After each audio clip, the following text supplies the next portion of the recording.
आज का हमारा टॉपिक है class 10th NCERT solution Kritika chapter 3 साना साना हाथ जोड़ी। इसका पहला क्वेश्चन है, झिलमिलाते सितारों की रोशनी में नहाया गंतोक लेखिका को किस तरह सम्मोहित कर रहा था। इसका उत्तर है, रात्रि के समय आसमान ऐसा प्रतीत हो रहा था मानो सारे तारे नीचे धरती पर टिमटिमा रहे हो।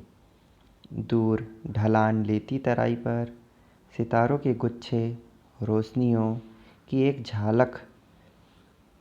झालर सी बना रहे थे।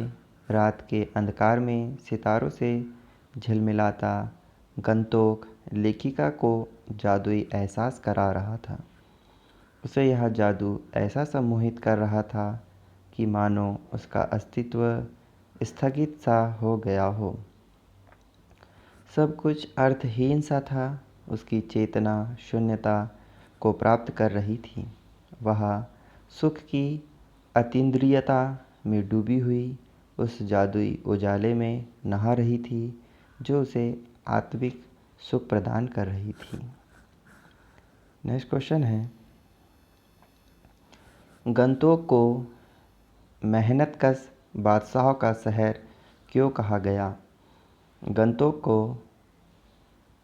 सुंदर बनाने के लिए वहाँ के निवासियों ने विपरीत परिस्थितियों में अत्यधिक श्रम किया है। पहाड़ी क्षेत्र के कारण पहाड़ों को काटकर रास्ता बनाना पड़ता है। पहाड़ों पर बैठकर औरतें पत्थर तोड़ती है। उनके हाथों में कुदाल व हथौड़े होते हैं। कईयों की पीठ पर बंधी टोकरी में उनके बच्चे भी बंधे रहते हैं और वे काम करते रहते हैं। हरे भरे बागानों में युवतियाँ बोकू पहने चाय की पत्तियाँ तोड़ती है। बच्चे भी अपनी माँ के साथ काम करते हैं। यह जीवन बेहद कठिन है, पर यहाँ के लोगों ने इन कठिनाइयों के बावजूद भी शहर के हर पल को खूबसूरत बना दिया है।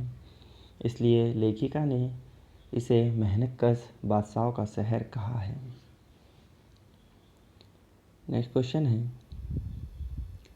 कभी श्वेत तो कभी रंगीन पताकाओं का फहराना किन अलग अलग अवसरों की ओर संकेत करता है। तो इसका आंसर है,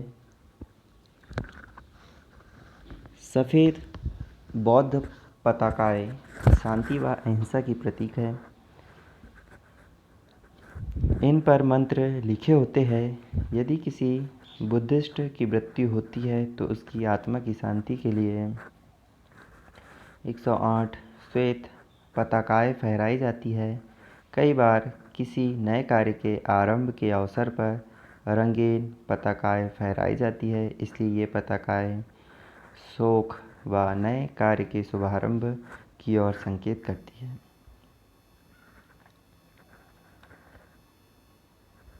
नेक्स्ट क्वेश्चन है, जितेन नार्गे ने लेखिका को सिक्किम की प्रकृति, वहाँ की भौगोलिक स्थिति एवं जनजीवन के बारे में क्या महत्वपूर्ण जानकारियाँ दी है।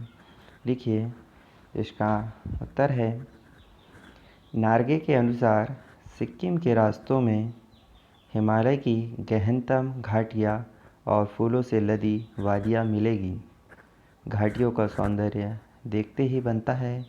नार्गे ने बताया कि वहाँ की खूबसूरती की तुलना स्विट्ज़रलैंड की खूबसूरती से की जा सकती है। नार्गे के अनुसार पहाड़ी रास्तों पर फहराई गई पताकाएं किसी बुद्धिस्ट की मृत्यु व नए कार्य की शुरुआत का प्रतीक है। इनका रंग श्वेत व रंग बिरंगा होता है। सिक्किम में घूमते चक्र भारत के अन्य स्थानों व्याप्त आस्था, विश्वास, अंधविश्वास, पाप पुण्य की अवधारणा की तरह ही है। वहाँ की युवतियाँ बोकू नाम का सिक्किम का परिधान डालती है, जिसमें उनके सौंदर्य की छटा निराली होती है। वहाँ के घर घाटियों में ताश के पत्तों की तरह बिखरे होते हैं। वहाँ के लोग मेहनतकश होते हैं। उनका जीवन काफ़ी मुश्किलों से भरा हुआ होता है। स्त्रियों व बच्चे सब काम करते हैं। स्त्रियाँ स्वेटर बुनती है, घर संभालती है, खेती करती है, पत्थर तोड़ तोड़ कर सड़कें बनाती हैं, चाय की पत्तियाँ चुनने बाग में जाती है। बच्चे पानी भरते हैं और जानवर चराते हैं।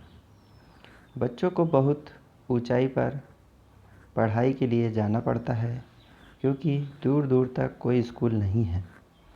इन सब के विषय में नार्गे लेखिका को बताता चला गया। नेक्स्ट प्रश्न,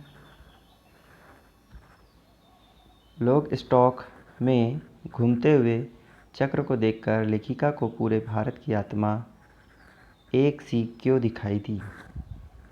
इसका उत्तर है, लेखिका सिक्किम में घूमती हुई कभी लोंग स्टॉक नाम की जगह पर गई। लॉन्ग स्टॉक के घूमते चक्र के बारे में जितेन ने बताया कि यह धर्म चक्र है।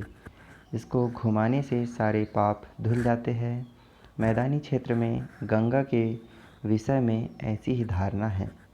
लेखिका को लगा कि चाहे मैदान हो या पहाड़, तमाम वैज्ञानिक प्रगतियों के बावजूद इस देश की आत्मा एक जैसी है। यहाँ लोगों की आस्थाएं, विश्वास, पाप पुण्य की अवधारणा और कल्पनाएं एक जैसी हैं।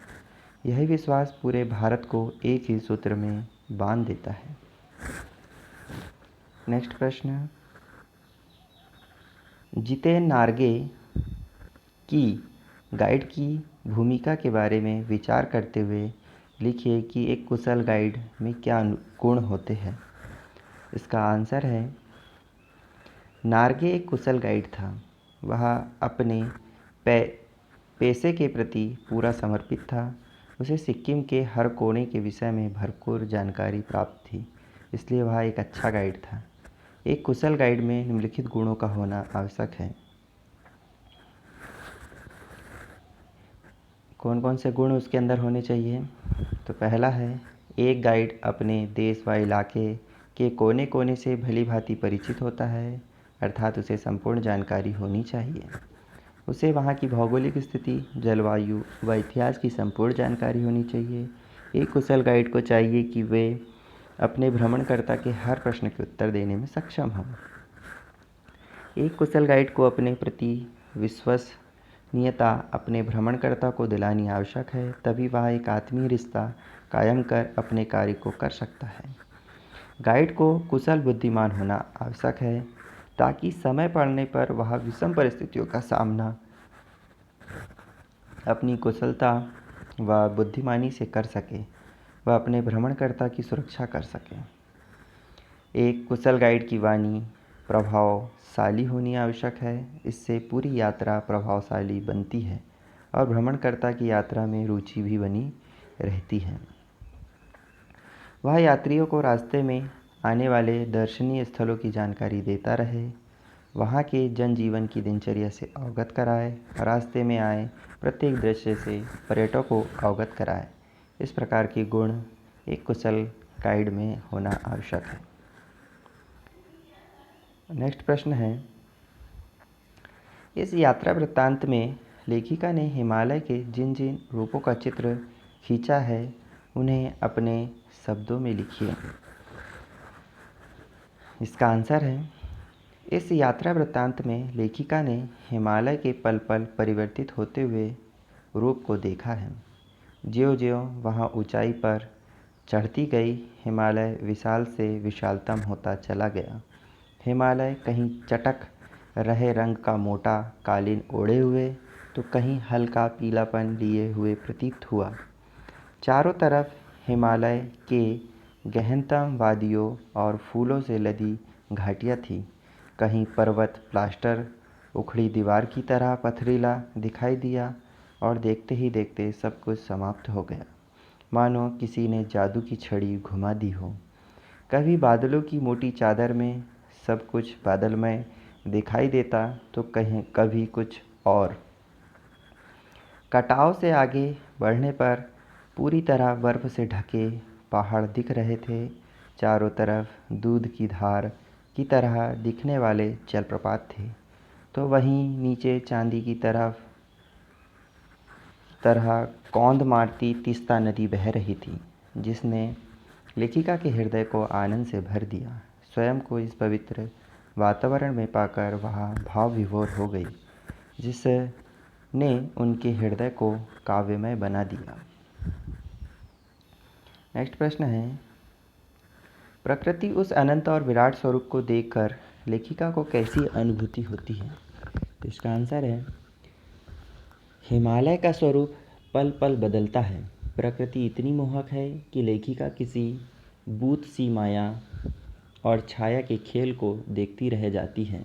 इस वातावरण में उसको अद्भुत शांति प्राप्त हो रही थी। इस अद्भुत व अनूठे नज़ारों ने लेखिका को पल भर में ही जीवन की शक्ति का एहसास करा दिया। उसे ऐसा लगने लगा जैसे वह देश व काल की सरहदों से दूर बहती धारा बनकर बह रही हो और उसके मन का सारा मैल और वासनाएं इस निर्मल धारा में बहकर नष्ट हो गई हो। प्रकृति के उस अनंत और विराट स्वरूप को देखकर लेखिका को लगा कि इस सारे परिदृश्य को वह अपने अंदर समेटे हुए है। उसे ऐसा अनुभव होने लगा कि वह चिरकाल तक इसी तरह बहते हुए असीम आत्मीय सुख का अनुभव करती है। नेक्स्ट क्वेश्चन है, प्राकृतिक सौंदर्य के अलौकिक आनंद में डूबी लेखिका को कौन कौन से दृश्य झकझोर गए? तो इसका आंसर है, लेखिका हिमालय यात्रा के दौरान प्राकृतिक सौंदर्य के अलौकिक आनंद में डूबी हुई थी। अकस्मात वहाँ के जनजीवन ने उसे झकझोर दिया। वहाँ कुछ पहाड़ी औरतें जो मार्ग बनाने के लिए पत्थरों पर बैठकर पत्थर तोड़ रही थी, वे पत्थर तोड़कर सकरे रास्तों को चौड़ा कर रही थी। उनके कोमल हाथों में कुदाल व हथौड़े से ढांढे पड़ गए थे। कईयों की पीठ पर बच्चे भी बंधे हुए थे। इनको देखकर लेखिका को बहुत दुख हुआ। वह सोचने लगी कि ये पहाड़ी औरतें अपने जान की परवाह न करते हुए सैलानियों के भ्रमण तथा मनोरंजन के लिए हिमालय की इन दुर्गम घाटियों में मार्ग बनाने का कार्य कर रही है।